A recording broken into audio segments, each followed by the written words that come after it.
Hey guys, it's Kevin Interviews. We are here with Harm's Way. Could you guys introduce your name, position in the band for me? Hi, I'm James. I'm the vocalist. I'm Chris, and I play drums. Awesome, guys. So your new album is just coming out called Rust, right? And you guys are on your tour, your North American tour for that. So how has that been going so far, and what's it like to have a one-off like this at South by So What? It's been going really well. The show's been really packed, and I think the record's being received pretty well. We were already playing Texas, so it's kind of just part of the tour at this point, you know? Yeah.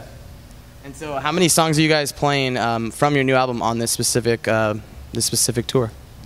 We're doing 3 songs off the record, just trying to kind of test the waters with some new material each night and just seeing how it goes. How is the fan perception like online versus like the actual live performance, you know, here and for the rest of the tour?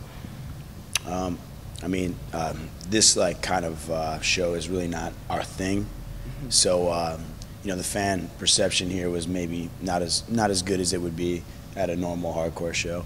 But throughout the tour, I think the fan perception has been really good with the new material, and you know, obviously, I think some kids are checking out the Rust and also checking out the older material as well as we, you know, kind of tour more and kind of, I guess, pave our way through our musical career at this point. Okay. Do you think that these one-off festivals, you know, they stray away from kind of the things you guys are used to? Do you prefer playing the house show? Well, I mean, like, not a house show necessarily, but do you prefer playing a hardcore show? Or, you know, are these kind of refreshing for you? Do you like playing these every once in a while? Obviously, we prefer, you know, smaller, intimate, hardcore shows. You know, there's a lot of bullshit that comes with these fests, you know, a lot of glam, you know, a lot of industry garbage that necessarily isn't our thing. You know, there's a lot of just, I don't know.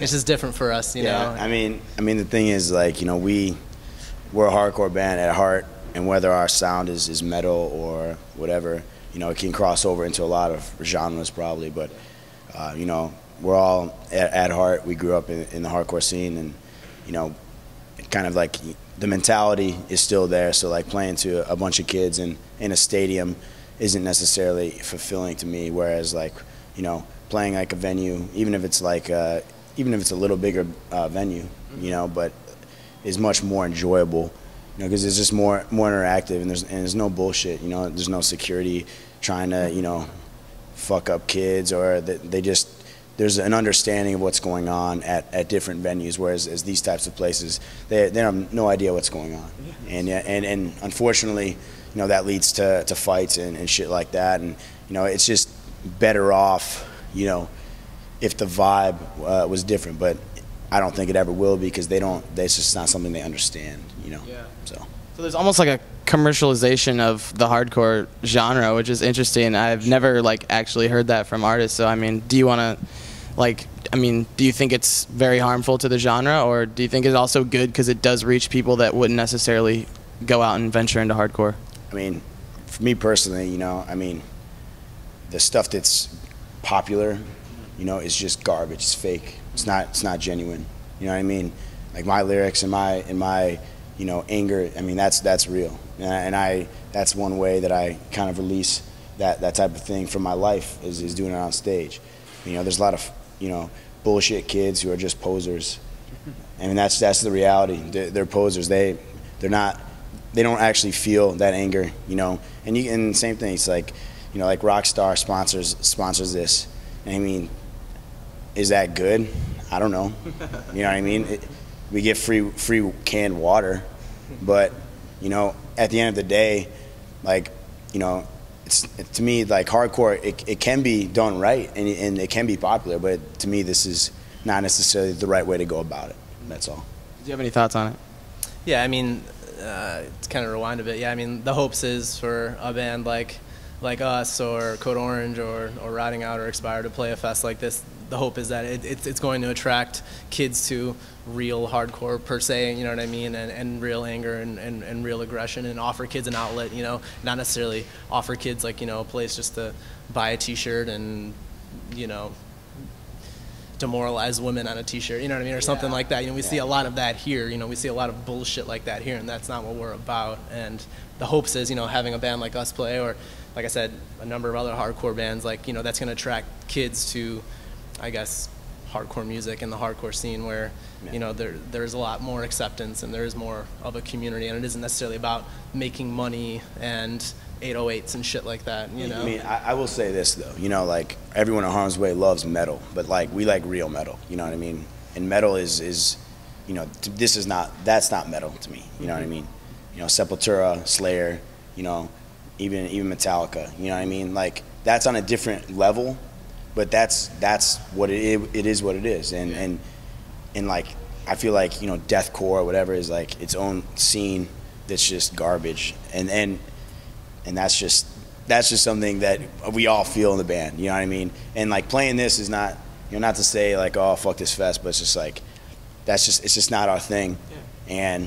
And that's just kind of, you know, we wanted to play because we want to see how it was. And, you know, I think that we weren't necessarily perceived, you know, as well as we would be if we played a show with Power Trip in Dallas. Yeah. I mean, there would be 800 kids there, and it would be sick. Yeah. You know, and it'd be a lot more interactive. You know what I mean? I mean, that's like what we're talking about. You know what I mean? All right. So, I mean, if you were to, you know, I mean, I didn't have this question written down, but I mean, would there be any amount of money to pay you guys to play with like a band like Attila or something like that?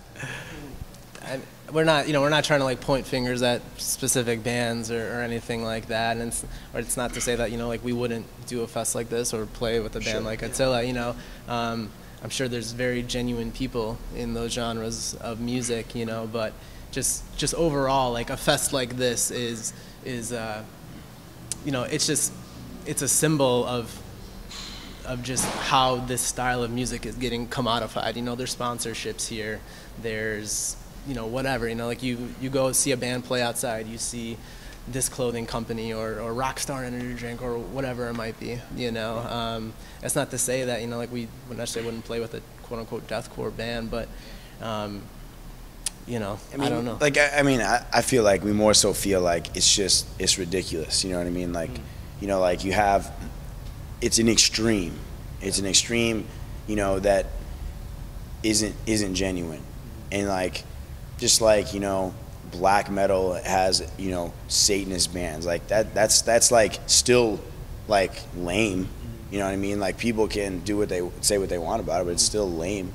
It's just like, it's like this, you know, like it's just the extreme of something that they've kind of taken something and like made it into something that it's just not like, like they're not, those bands aren't hardcore bands, you know what I mean? And that's fine, but like, don't try and like bridge the gap and say like, oh yeah, like we love like Hatebreed.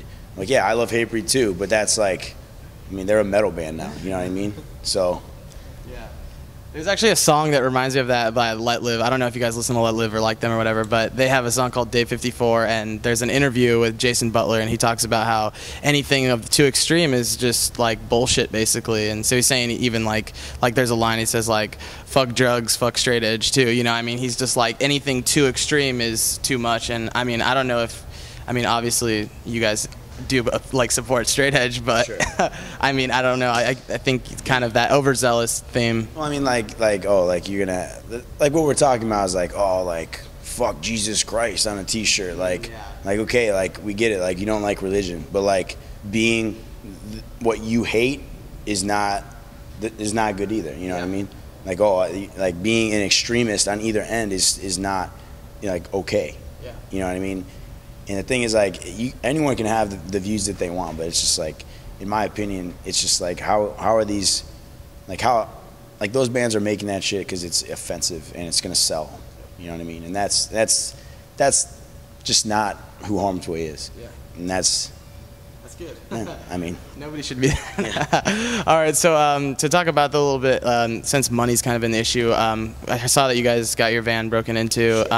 If you could just give a little update as to how that, I mean, people were very supportive as like post it and sharing the word. So what's the update on that? How's that going for you guys? So basically, you know, like we want to just thank everybody for all the donations, you know, and, you know, fortunately we were able to recover, you know, a good chunk of the money, and we really appreciate that, you know, but basically at this time, like, we just kind of don't know. It's like in the problems of the law, you know, according to some people, we're posers because we call the cops, but oh yeah, I saw that. But but you know, the bottom line is you know, that stuff happens on tour, and we really appreciate the people who support us and kind of make it possible to get back to where, you know, we were. And I guess we're fortunate enough that it didn't happen later in the tour. You know, maybe we had, you know, more money on us. You know, maybe, you know, there's a lot worse things that could have happened. We could have gotten hurt, you know, but that shit happens, and that's just something that is part of touring. You know, that's happened. This is the second time, you know, our van got stolen. We never saw it again with all of our equipment. Wow. You know, and that happened in Chicago. So it's like, it can happen anytime. It can happen anywhere. Because I know some people were like, "Oh, don't let it affect your, you know, going to Texas." Well, of course not. I mean, it's like there's assholes everywhere. It can happen in any spot. So I mean, obviously, like, we're very thankful for people donating, and you know, just so they know it's going to a good cause, and we appreciate it. Definitely. Yeah, it's definitely been a really, you know, out of this tragedy, you know, there's also like, you know, kind of this beautiful thing that emerged, and that was, you know, like a lot of a validation, you know, that people really do appreciate what we're doing and why we do it, you know, and people kind of really showed that support, whether it's through, you know, kind words or donations or coming to a show on our tour with Code Orange. You know, people really kind of rallied behind us, and you know, it's been a really, really awesome thing to experience, you know, despite all the misfortune. Yeah.